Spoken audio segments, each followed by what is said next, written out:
The next 3 days you recovered at the hospital passed by slowly, and it made you happy. Being able to share your quirk with your son after so long was very calming.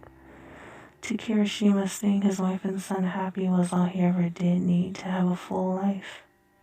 As he watched the two of them walk in the garden by the hospital, he knew their troubles were not over. Even though he was with his family, it didn't stop him from worrying. When he thought that you would lose your health, your quirk was powerful but at a price. It could extend your lifespan or shorten it. For now, seeing you happy again was all he needed, only to fall in love with you even more than before. Sitting down on the bench with your son on a nice day was relaxing, even though you were still not fully recovered.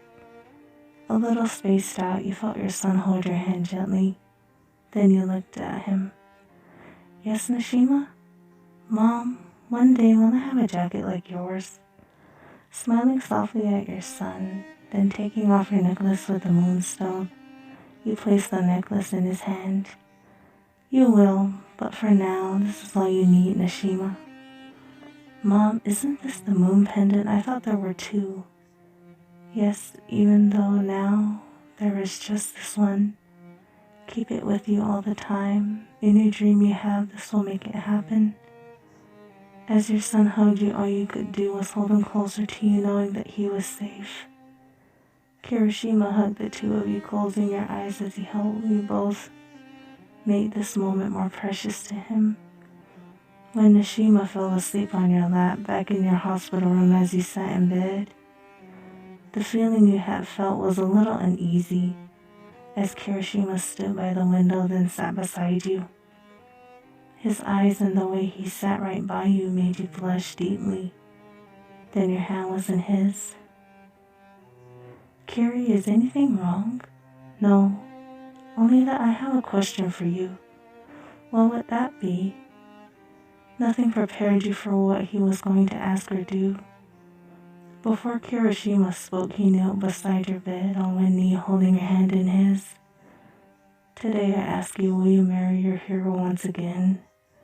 For falling in love with you more times than anyone ever could." That happy tears that ran down your face, seeing his sharp teeth smile made everything perfect. As he had proposed to you for the second time made you feel more loved. You then answered his question. "Yes, Kiri, I will, and I fell in love with you again as well. No one could love me more than you."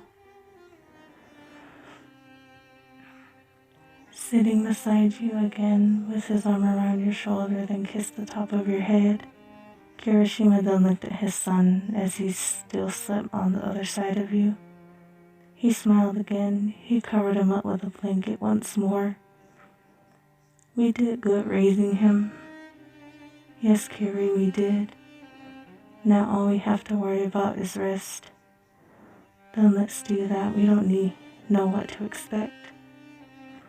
"I'm not worried, Kiri. I have the strongest hero to keep me safe and our son." Resting your head on his shoulder, then closing your eyes to sleep was comforting.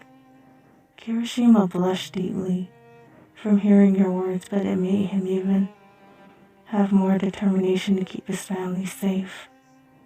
Falling asleep with his head gently resting on yours, this was what made him become a hero in the first place. A month passed, then you got home with your son and husband fully recovered. Only thing you didn't count on was another uninvited guest that stood outside your home. This person remembered you. They didn't waste time with introductions. "Long time no see, it's been a while."